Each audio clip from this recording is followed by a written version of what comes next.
Hey, this is Dana from Dev Device, and today I have the incredible honor to host the beard guy himself, Mr. Norm Farrar, on my podcast here. Welcome, Norm. Hi, thanks for having me. Oh yeah, man. I remember when I reached out to you via email, I thought, well, this guy has better things to do, and then you actually, agreed to join me on this little podcast here, and I'm really honored, and I'm very thankful for your time. No, thanks for So, reaching out. I mean, if anyone here doesn't know Norman Farrar, I mean, I think there's no need to introduce you, but you are an Amazon and an e-commerce online marketing expert. You're a branding expert with 20 years of experience, international public speaker, a podcaster. I mean, Lunch with Norm has so many interviews, podcasts going on. Your YouTube channel, I think you're posting like 3 videos a week or something, Something like and that. it's unbelievable. So you're even on TikTok. I mean, there's no channel where I think you cannot be found. So I would call you the guru of the Amazon and e-commerce space, and uh, and I see so many topics you have covered. And I mean, just your YouTube channel is like a how-to resource for selling on Amazon and growing your brand itself. The one thing I couldn't find is like the guy himself, Norman. What is Norman's life journey? Where does he come from? How did he end up being where he is right now? And I'm a big fan of life stories and mindsets and how people get, to where they are, especially when they're so extremely successful as you. So maybe you could just give us a quick overview of what's happening in your life right now, what you're working on right now, and then maybe we can rewind a few decades into the past and see how this past 10-year-old Norman became to be who he is right now. That's more than a few decades. So, Let's say 20 years. yeah, okay. That's nice of you. So, yeah, what I got going on right now, I mean, this is perfect timing. Uh, it's not monetizable, so it's a challenge. Like every year, I like to have a small challenge. Usually between my sons and I, and this one turned out. Uh, well, it all started back in Mexico. I'll just give you a really brief overview. When I was talking to this really incredible influencer, her name was Gracie Ryback, and we got stuck at the airport together, and I was saying, "Wow, I'd really like to be an influencer like you, like a product influencer." She's got millions of followers, and she said, she goes, "You're an influencer," and I said, "I'm not an influencer. I couldn't do what you're doing. I'd like to." And she goes, "Well, you've got, a group over on your podcast. You could turn that into influencers." So months went by. My son Kelsey challenged me to go from 0 to 100,000 followers on TikTok. And so Wow. we just started. This is the latest thing. So it's 0 to 100,000 followers. And how am I going to get there? So I thought, okay, I'm going to have a TikTok channel that's devoted to my journey. So it's just a minute or so every day, and it's going to talk about it's going to talk to Amazon sellers about how to find influencers, what they are, what they do, how to reach out to them, what platforms, good, bad, ugly. And then for brands, there's so many Amazon sellers that don't use Amazon Live and they don't know how to do it. I thought, okay, I'll also show them how to become their own brand ambassador. And then at the end of the day, it's how do you become an influencer? So if you want to make some extra cash, how do you do it? So that's on TikTok. And then we opened up this new thing. So that's the second channel to get this thing going on TikTok was LWN Deals. So it's Lunch with Norm Deals. And so we've reached out and we've reached out and we've created this TikTok channel, which is me. Kelsey's going to be on there. There's going to be a few other people, but we're promoting deals, just like something I never thought I'd be doing. And then we created all the social media channels. We've created a Lunch with Norm Deals channel. We've got a YouTube thing coming up just in the next week or so. And so what we're doing is we're saying, hey, any brand that where that wants to be on this channel. So it's 0 to 100. You're not going to get a lot of exposure now, but over the year, who knows, it might be 250,000. We're looking for products where we tell the person, you send us the products, I'm in Canada, and we're going to go live on Amazon. We're going to create a shoppable video. We're going to put you on our social. We're going to add you to our deal site. And we've waived it's free. So in return, what's happening is we're leveraging if they have a mailing list. If they don't, it's not a big deal. We don't use their mailing list. We don't want to know their customers, but we say, you mail it out before I go live, or just let people know about Lunch with Norm deals, because everybody wants a deal. But we've created it where you come on to the live, you follow me, which is great. That'll help me with my 100,000 people, and we take it from there. So they've got nothing to lose. Like we do, we pay. This is how stupid it is. We pay for the external traffic. So we even pay if it's Facebook, Pinterest, whatever it is, we're paying for traffic to get to their site to buy the product on Amazon, Walmart, Shopify, whatever it is. And there is a fee, but that's only when I sell something. So I have no followers. But if I do get followers and I do get a sale and I spend all this money, then we charge 10 points. So I don't know, but instead of getting shoppable videos and paying for it, and like I just got off of a live right now. Oh, yeah, just now. That's why I had to move. We were going to talk a little earlier, so I had this live, and we just got off of it. Came on to this podcast, and I don't know why I'm doing it. It's not monetizing, but it's just it's a really big challenge. And who knows? We made an announcement on the podcast and we got 250 products. And some of their products are incredible products. But anybody listening, you want some free Amazon Live exposure, just let me know. Oh, yeah. There's a link to be included in the description here. All right. Cool. Wow. So you accepted your son's TikTok challenge. And I don't know anything about TikTok. That's the thing. Like Same when I here, first man. did it, it's like, okay, Kelsey, how do I do this? And I'm holding my camera and he's saying, well, you edit on the spot. I'm going, well, how do you edit? And so I've taken last 2 weeks, I've taken a TikTok course. I bought $2,000 course trying to figure this thing out.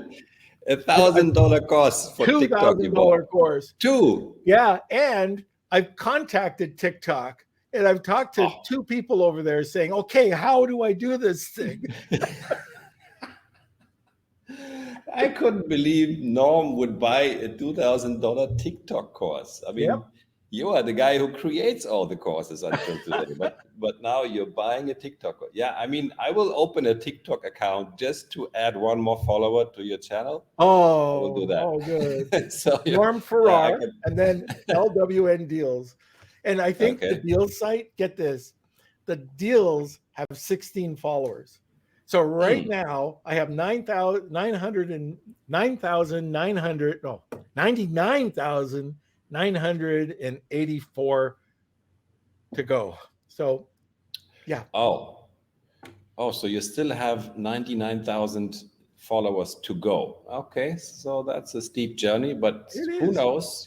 Maybe you can do the same thing like ChatGPT. They gained 1 million people in 1 week. So yeah, I mean, who knows? Deals with Norm sounds good to me. I guess there will be traction very fast. I mean, this is the last thing I ever expected. That this is what you're working on right now. You're building your TikTok channel. That's what I'm doing. Cool. That is very cool. That means you're not too busy with your other stuff. So everything else is taken care of. Nope. I wish. So usually, like the way that I like to set up my businesses is like partner with somebody who's really smart, and we partner up and they run the business for the most part. We meet like Mondays and Tuesdays for me are filled with staff meetings, but there is so much going on right now. Like I've got a a very detailed Walmart course coming out with Amazing. Oh. I've got Google uh, a Google business profile course for brands to show Oh. you how to do free SEO using Google. That's coming out. I've got a Hmm. sourcing course coming out and a retail course coming out. All this within the next three Wow. months. No Wow. pressure. No pressure. And you managed to answer the who not how question properly, right? My favorite, one of my favorite books, Who Not How, and looks Yep, like you have really nailed it. So you get all the people to do the work for you, and you do 2 days of meetings, and then everything else is taken care of. that's right. So hopefully, anyways. Oh man, I have to learn for you. I have so much to learn from you. You see how much longer your beard is. Maybe that's the difference. We have the same hairstyle, like nose upwards, but Yeah, there we go. Uh, that's very exciting. So this is where you are right now. So you have all these businesses running. You have all your partners working with you. You're building your TikTok channel. And now let's go into the past. Let's go okay. back to 10-year-old Norm Ugh. and what was going on in his life and in his mind, most of all. I remember my yearbook around kindergarten. There was a famous little quote that I had. They asked, "What do you want to do when you grow up?" And Hmm. my answer was, "I want to be a cowboy so I can shoot bad guys." Okay. So yeah, nothing to do with business, but Uh-huh. yeah. But even back then, like my dad was an entrepreneur, is an entrepreneur, Oh, okay. and wow, like even back 10 years old. I think I was 10. He would bring me into the factory, and I got to sweep floors and clean, and I got 10 cents. Literally, I got 10 cents in all the pop I could drink or soda. So that was Hmm. my first paycheck. Sweeping your father's factory. Wow. Sweeping, yep, yeah, yeah. So Okay. But that the was entrepreneur interesting. mindset was present in the family. So it is Oh yeah. something where you had already, where kind of your mental framework was already set to become an entrepreneur. So there was no this pressure of, "Hey, dude, you have to go study and become a lawyer," kind of stuff. No. Yeah, my dad had I probably could have just stayed and worked with him at the time. He owned some manufacturing companies, but at the time there was manufacturing. Now there is no manufacturing, or very little, limited. And so I went off. Well, first of all, my first business, my dad encouraged, and that was in high school. So it was me and four other guys, and we had this rock promotions business called Relic Promotions. It didn't go Oh. anywhere, but we had an incorporated company. So we Mm. went, sat down with the lawyer, got it up and running, and yeah, started trying to be this rock promo company. What is a rock promo company? You mean Oh, you mean like music rock? promoting Like, rock bands. Yeah. oh, rock bands. Oh, Yeah. rock band. Okay, so you were actually in the music industry. That was your Not first. really. It was something we wanted to do. It didn't really go that far. The four of us got something up and going. I mean, there was some really incredible opportunities that came from that. And one of the guys that was across the street from me, he got a call. His father got a call because he had this um, big roller rink. Okay, it was a big roller Mm. rink, but Guns N' Roses played there, like at this Oh. roller rink. But anyways, he got a call from somebody in Canada about a group, Loverboy, and at the Mm. time they were putting out their first album, and they asked us if we wanted to take on, and we turned it down. And Oh. that was their Working for the Weekend tour. So Mm. it would have been huge, but Mm. we just didn't have the money or the ability to do it. So, Oh. but we got to Okay. go to so many concerts backstage, and we just had a blast back in the day. See, this kind of confirms like my experience that when we follow our heart, is not like a surefire way to success and financial whatever, but things happen, so Yeah. we learn, we things like unexpected stuff happens. And I'm sure there was some kind of, there was a next step involved in this, right? So you went into this business, it didn't really work out, but then you met people, things Yep. happen, ideas came up, and then this followed to the next step. And what was the next thing you did? Yeah, I mean, it was really incredible. The step from there, entered into film school. So I went to film school, film studies, Oh.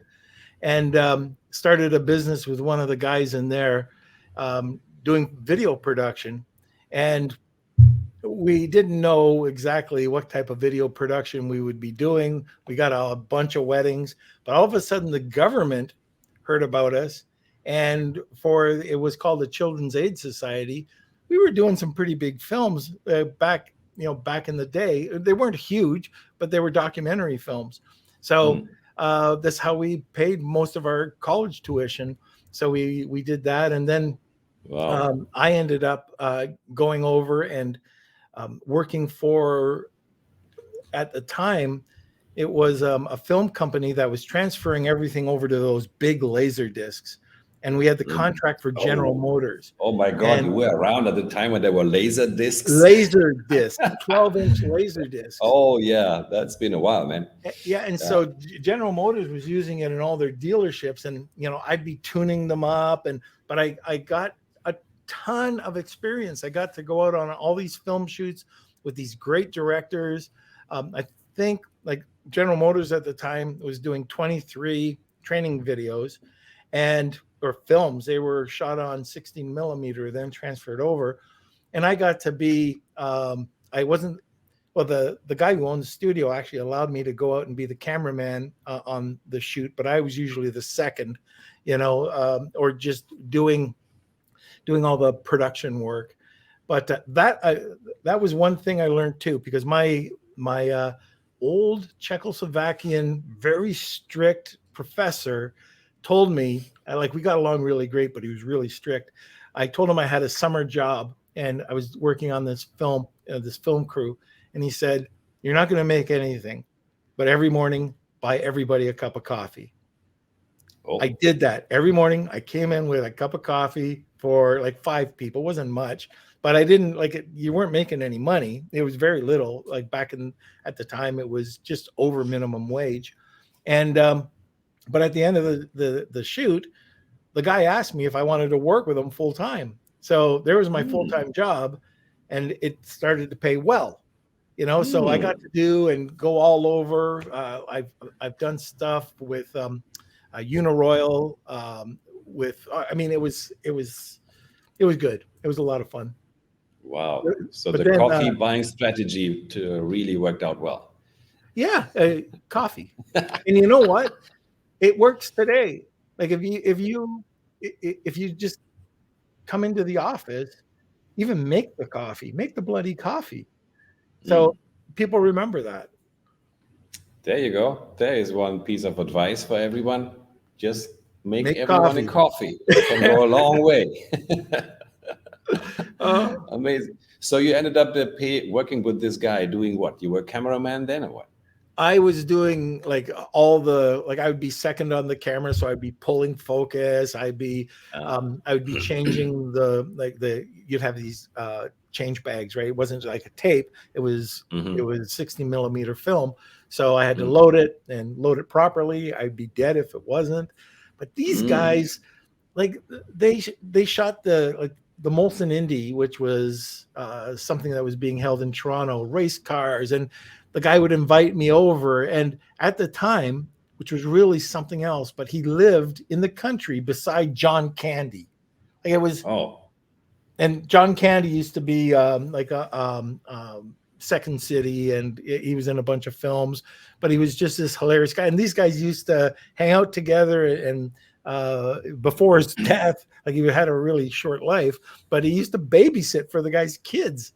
And it was Oh. just so awesome being able to meet all these filmmakers and at the time, Mm, but it wasn't the life for me. I didn't last too long in it. mm. So what happened? Why didn't you want to last It in was this boring. film? It was boring. Yeah, Oh, okay. it was boring. Like sitting Oh. around, getting a light set, going and doing the thing. I mean, I- they, I respect the people that do it, but for me, it was just I wanted to be the guy in the middle. I wanted to be that director, and if I wanted to do, Mm. uh, Boss. yeah, and if I couldn't do it, or if I had to wait 10 years to do it, uh, now I wanted to move on. Mm.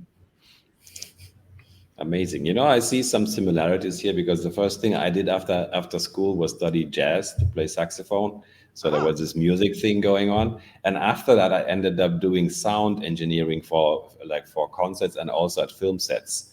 So wow. you know, there are like two things we have in common here. I find it quite amazing. My son is a huge jazz musician. Oh wow. Yeah, yeah, Oh. he's studied professionally, and he's played all over. But yeah, I love jazz as well. But anyways, yeah, but he plays rock to so he can make some money. Yeah, yeah, yeah, I know. Jazz doesn't really pay the bills. I mean, it didn't for Oh, me. So yeah, but that's a different story. uh, So you got boring. You got bored with this film thingy and being the second cameraman, and then what was your next step? Where did you go from there? well, I was started to work. This is a very short period of time. I worked with this other company. Oh no, this is what happened. So I went back. I was working with my dad for a while, and then he had some health problems. He's perfect now, but he had some health problems back then, and he had to get rid of one of his businesses. So I bought literally bought one of his businesses, Oh, and it was a grandfather clock company. So I became the producer of Bulova clocks and some other bigger names, but I produced their mantle clocks, their grandfather clocks, all of those clocks in Canada. But then oh, it was very short lived, about a year, because free trade came in. And Herman Miller, which some people might know, is a huge clock company, and they produced in one shift the amount of grandfather clocks sold in Canada, like in a year. oh, in a So they year. came in, Oh, and like ours were all solid woods. They were beautiful, hand carved, and theirs was all press board and veneer. hmm, But okay. I mean, people wanted lower prices. They got it. Mm, okay, so competition came and Yeah, kicked my ruined that butt. one. It Kicked kicked my your butt. butt. Okay, so you had to move on from there. Yeah. So this is where it was a little. I didn't. I've never liked working for anybody. So Same here. I ended up working for a very short period of time with this company that was across the road from the factory, and just walked over there one day and checked out what they were doing. And it was a promotions business. So they went and they made all the trinkets and trash, like incentive programs for companies, usually pretty large companies. But I started working there in about a month or two, maybe 6 weeks into it, left, decided to start my own. And so actually, I got recruited by somebody. So a company in Toronto, um, I was killing it with sales. It was great. So a company heard about me, and they recruited me to come and work for them. Then they offered me ownership.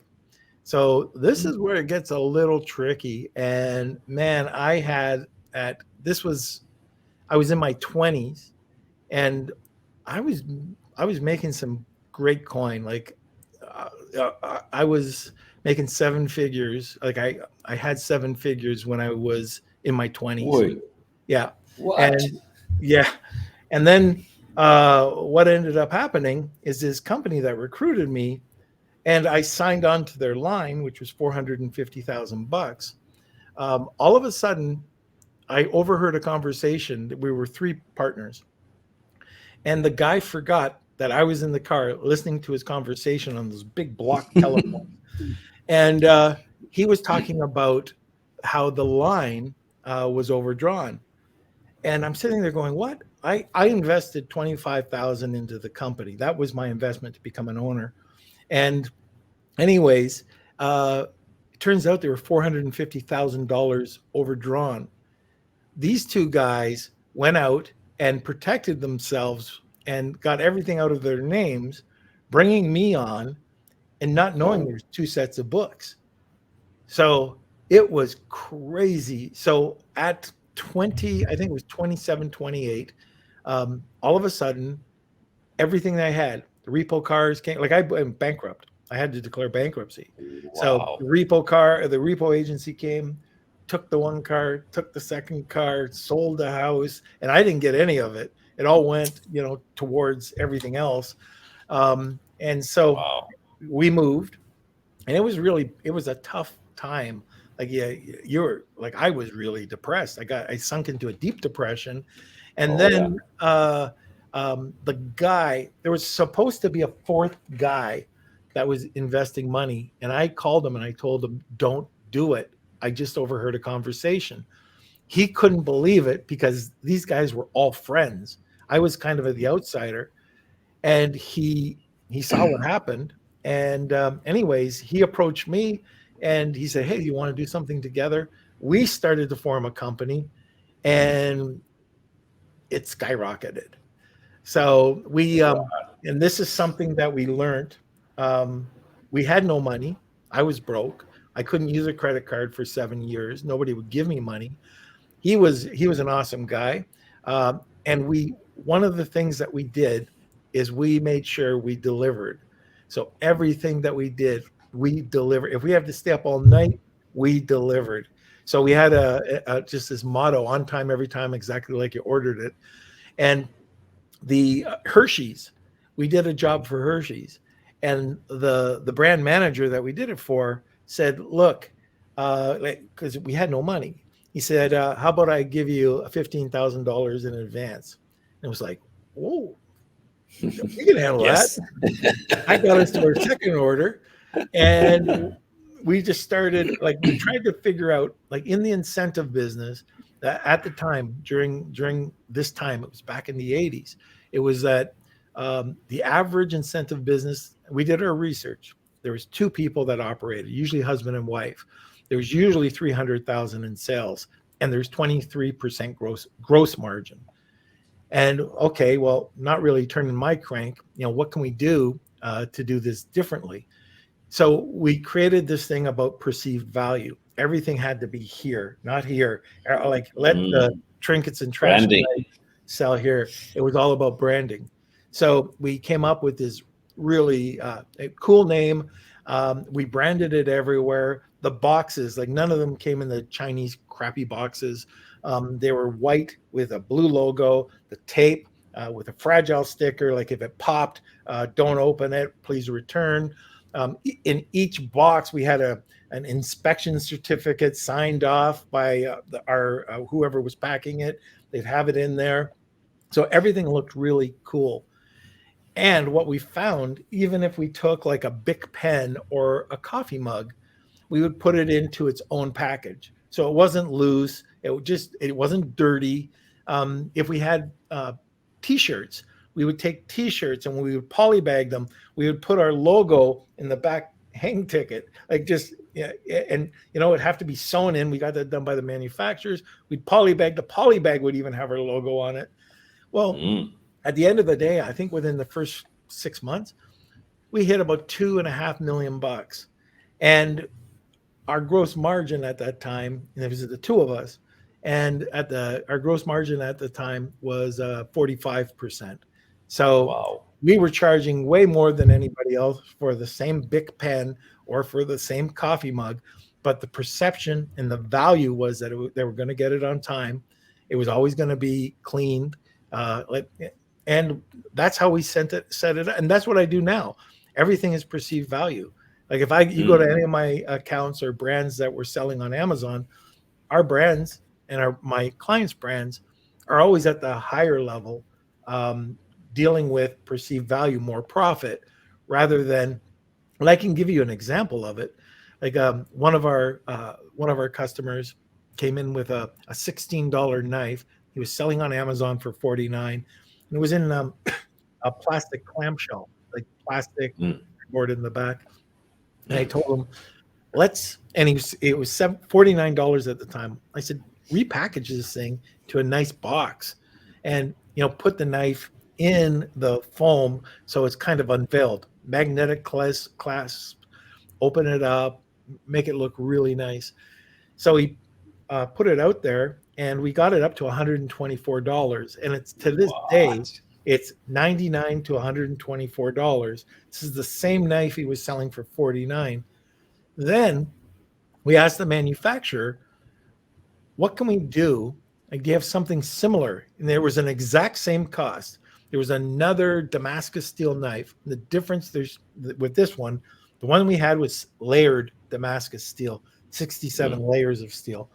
The other one was Damascus steel, but it was hammered, and it just Mhm. had it looked really nice, but it looked more expensive. So we bought a wooden box, we put it in there, and that was 224.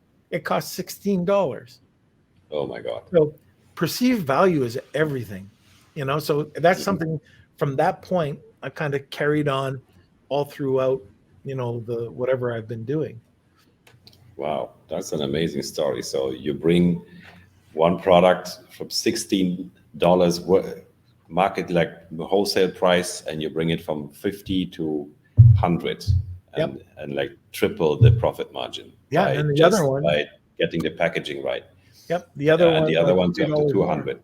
Yeah. Holy cow. Yeah, yeah. This is, yeah, yeah, Yep. this is an amazing lesson. And I fully agree that branding, and as opposed to competing over cheap and being the cheap guy and being the cheapest guy, which is always like a race to the bottom, and it's never ends well to be the cheap guy, but Yeah. it's so much more interesting and so much more profitable to be the exclusive guy, the branded guy with, who's pays all this attention to packaging, to branding, to making, to giving this brand experience. I think that's an amazing lesson. And And this it is doesn't something you, cost more. It doesn't cost like it. The least amount of money you're going to invest in your brand is going to be on packaging or the little things, mm, and people don't realize that. mm. Yeah, that's cool. So you went from running this company with your friend to being an Amazon seller. So was there anything in between, or was there just, is that like you Oh yeah, just? there I mean, no, it there was in was. the 80s. So there were a few things in between the 80s and becoming an Amazon seller. Yeah, so Yeah, but that yeah. business lasted 10 years. Ended up we were going to China and getting our product from China back in the early 90s when really nobody was doing Oh it. my God. Back In then, the and we were 90s, bringing. you went to China. Yep, and we went and we got t-shirts and hats, and we were just it was a we were making a killing. But And you were selling where? I mean, there was no Amazon those days. I mean, no, these were the you're not corporations. So we dealt with just, some huge corporations you were that. selling direct to other, to like B2B kind of Yep. thing. Yeah, Ah, I see. exactly. And that was the model. And it was just a different way of doing things. Not everybody was doing it. And so the Oh yeah. next venture that I got into was along the same lines. So a friend of mine knew some people in India, and they were graphic artists. So Mm, I cut a deal with these graphic artists. I said, "What would you charge me to do a layout or do a mock-up, like 3 mock-ups for a logo? And if I wanted it like within 24 to 48 hours." And at the time it was $60, and that was kind of expensive. So they had to also, whatever the selected logo was, put it onto an envelope, put it onto letterhead. Paper existed back then. So came up mm-hmm. with the idea that, okay, let's do this, let's blast this out there. And if people wanted, all these startups back then, were looking for logos, we could turn this around in 48 hours. If you wanted your logo, we could turn it around. I had an API into a print on demand company, so we could crank it over, get it done, print it on envelopes, print it on paper, or whatever you wanted, and have your letterhead done. your envelopes delivered, your business cards done. And it was one of the first, I bet you there was 5 companies maybe doing that at the time on the net. And yeah, so this is the beauty of it. The beauty was most people wanted their logos, not the first tier. So we had about 5 tiers. The first tier was $3,500, and that was delivered in 48 to We 72 hours. The next tier, 3,500. yeah, yeah. The next tier was 2,500. Okay, and that was the next day. So we're spreading it out. The fifth tier, because I don't remember the others, but the fifth tier was $350. So if they wanted to wait 3 weeks, all right, you got your logo in 3 weeks. Nobody wanted to wait 3 weeks. The logos, regardless, cost me $60, and most of the people went to 2,500. Holy Yeah, cow. it was great. That was, dude. I mean, how did you come up with all these incredible ideas? I mean, how does Norman's brain work? Well, How does this happen? I'll tell you, there was Sir Richard Branson, and I'm not going to quote it properly, but says something about never say no to an opportunity. Like I forget the exact quote. Oh, I say it all the time, but You get the if an gist, opportunity boys. comes up, whether you can do it or not, say yes. I truly believe in that, and I gotta remember that quote. Sorry, Sir Richard. Anyways, I used to, like, in the promotions business, one of the Fortune 500 companies that we dealt with, we got to sell within their company, within their plants. So I was traveling all over. They had like 20 locations, and one of them in Santa Clara in California was always one of my favorite. I got along with the purchasing department over there. I had they paid me in 30 days, no questions. I mean, we had a great relationship. I came in one day and every one of the purchasing agents were ticked off. So I went to lunch. The VP of purchasing knew me, and he was from Calgary, Canada. And we went out to lunch, and I said, "What's going on?" Well, it turns out that it just happened that they got hit with all these non-contracted suppliers. And these non-contracted suppliers were being paid 240 days out. They were pissed. So I, I'm sitting there, and by the end of lunch, I said, "I can solve your problem." And "What do you mean?" "You pay me in 30 days, right?" "Yep." "Why don't you pay me, like, I'll pay them. You pay me in 90 days, or you pay me, sorry, in 30 days. I'll pay them in 90 days. So I get to hold on to the money, make a bit of money, make some interest, and you pay me 5%. I'll wipe out your any problems that you have. You don't have to worry about it. It'd be less than hiring on somebody to do this." And all of a sudden, I became this uh, this Fortune 500 global purchasing department for non-contracted suppliers overnight. It was crazy. So how did I get into the designing websites? There was none. Like, it was still BBS boards, when I was doing this, and the same Fortune 500 company approached me and said, "Hey, our dealers would really like to have our logo on these pens and mugs, and can you build, like, have you heard of the internet, or www, the World Wide Web?" And I'm sitting there, go, "Yeah, I've heard of it." "Well, can you create something like this?" So what ended up happening was What year was that? What year was that? Just to, I mean, 95, I think, around there. 95. Oh yeah, the WW was pretty fresh those days. It was still fresh, and I contacted their contractors that they used to pay 240 days, and now I was paying for them. These are all like coders and programmers, and I just said, "Hey, can you build me this site?" I didn't do it. And believe me, back in those days, to do a website, a graphical with a graphical interface, I know. it it was crazy expensive. Now, Fortune 500 has this crazy website out there, and now other Fortune 500 companies are asking, well, where did you get it done? Well, Oh, now you're the web designer for the Fortune 500 companies? Come on. This just sounds like a fairy tale, man. that's how it happened. So again, it's just taking that opportunity. This boat, you can't see that boat. You can't see it, but I've got a boat over there. Mm. See it over there? All Okay, handcrafted. yeah. Um, All right. it's the Victoria. Um, that's another opportunity. So Vietnam. So going through Vietnam, looking for furniture to bring back to Canada to resell in containers because they had all these natural resources. And Mm. we're walking through the factory. And the the person that we were with says, and these are gorgeous pieces of furniture, by the way. But then we go into the back, and there's all these people doing boats, like Mm. small boats. This is a meter long, so it's around 3 feet. Okay. Um, so I'm looking at it, and I'm going, and the guy that I'm with, we're looking at it, going, "These are gorgeous! Like they're all handmade."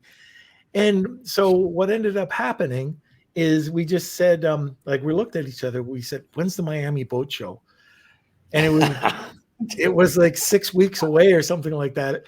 So we asked them if they could package up and fill a 20-foot container of boats. And we did it on a whim, like we didn't know if we were going to sell any. We booked a booth at the Miami Boat Show. We were right, get this, we were right beside the first year Crocs were introduced. And the guy didn't sell out of his Crocs. He came over and he gave me a bunch of Crocs because at that time he didn't have all the licenses, and he that was the first year. So he was from Canada too. But we had all these ships out there, all these tall ships. We're selling nothing, zero. This lady comes on Sunday. This was Friday, Saturday, now Sunday, and we've got the week to go. She says, "What's wrong with your ships?" And I said, "What do you mean?" She goes, "Oh, there's a company around the corner that's selling them for a lot more, but they don't look as nice." So what do you? So I went around the corner. It was a Chinese company that had all these horrible, horrible looking ships. These ones were all handmade. It looked like, I don't know what it looked like. It was starving artists compared to a Monet, if you compared them. But they were selling their ships for $3,500. These ones Mm. were 750. So we thought that was a fair price. Bring them in. There was tons of man hours that went into all of these. So I went to Kinko's at the time. I don't even know if Kinko's exists anymore. I changed our prices from 750 to $2,500. So popped it up to $2,500. We sold out except for 7. So perception, 750 is crappy. I'll go and buy theirs for 3,500. So whipped out there. Now, here's the beauty. The landed cost of that ship, okay, $85. Oh my God. We did that for about 3 boat shows until there was other people that caught on. But it was Mm-hmm. like Miami was incredible for us. So everything we brought down to Miami sold out except for 7 boats, which I have 3 of them, and my partner has the rest. And there have been a few dozen of boats that you sold, right? I mean, the That was a lot. It a wasn't a few lot. dozen. It was a lot. Okay. That is so amazing. I mean, you go to Vietnam looking for furniture, you come across the boats people build at the back. Yep. You bring the boats to Miami, and boom, there's $1 million business right there. Yep. We had a website up there. Even back then, like we're still in the 90s. So a website was up there that you could go and check out. Yeah. Unbelievable. How would you explain this? I mean, are you a lucky guy? I think it's pretty safe to say that, right? No, it's You're not lucky. luck. And believe me, there have been failures too, like that $450,000 failure. But Okay. um, You know, Which was a stepping stone to another huge success, right? yeah, and that's how you have to look at it. So now Yeah. I don't get depressed. Like the things that would kill me before, like literally having an ulcer, now it just kind of bounces off my shoulders and like, you know. Mm. And somebody told me this a long time ago is that it will never ever be as bad as what you think, because everybody Oh. goes into panic mode when something happens. Oh no, oh no. But it's never, I've never seen or never heard of anybody who gets the worst, like thinks the worst, and it happens. It just doesn't happen. Mm. Yeah, yeah, yeah. Yeah. So we tend to exaggerate the drama, right, in In our your head. heads. Yeah, you do. Yeah, Yeah. yeah, yeah. It's the fear That's factor. amazing advice. Yeah, yeah. That's amazing advice. So, how did all? I mean, what is your mindset? I mean, what is your like beliefs or your values? How? What is the kind of your yeah, your mindset that you're running by? Because you have achieved all these incredible things. You have overcome failures. You came across opportunities which just fell from the sky. What do you think is the secret behind this to live? I mean, to me, it sounds like a very interesting and adorable life to have this kind of stories going on and turning out so well. What Well, do you there's think is the secret in sauce to that? between. It's like music. The spaces in between the music make the music. But Mm, the spaces in between those, there could be a lot of stress, a lot of pain points. You never know what's going to be coming up. But mindset wise is that, first of all, you have to learn to get kicked between the legs, and you go down, that's a tough one. but and you got to stay there and just take it. And the things that'll happen to you along the way, you would never ever guess. Like money and greed do a lot of things to a lot of people that you think are good people. So the very first thing that I live by is everybody's got complete open book and trust. The first time it's negative, or if I see them doing something, then they're no longer, I want to be with good people, people that are very positive, and not go over to that side of it. I've been tricked, and that's fine. I'll learn. But and I've been, oh man, I had one time a lady in my office who set up, and I was paying very well, who set up a competing business with us. And so back in the days of faxes, she would see the orders come in. She would call the company saying that she was this promo company and that they had a special on whatever they ordered. Like a spy. And she was doing a business in my business. So, anyways, like stuff like that, or oh, it took like, It gets better and better, man. yeah, like it took about 3 years for me to take this one vacation. So I'm gonna, and again, I worked too much. Okay, now I take time, but I finally got a break. I was going to Barbados, and Barbados and Antigua. I'm walking out the door, and my sales manager back in the 90s was making $120,000 a year, plus 3% of all sales. Okay. Who? He was not underpaid. He waited until I was walking out the door. Like I literally came in, grabbed my bag, walking out the door, and he said, Norm, I'm starting my own business. Typically, if somebody's starting their own business, I support them. Look at, if I can groom you and train you, and we can be friendly competitors, who knows where it's gonna lead. But don't leave me like hanging. So first of all, he leaves, tells me he's going to be a competitor. Second thing is when I get back, now like I'm all stressed out on the plane.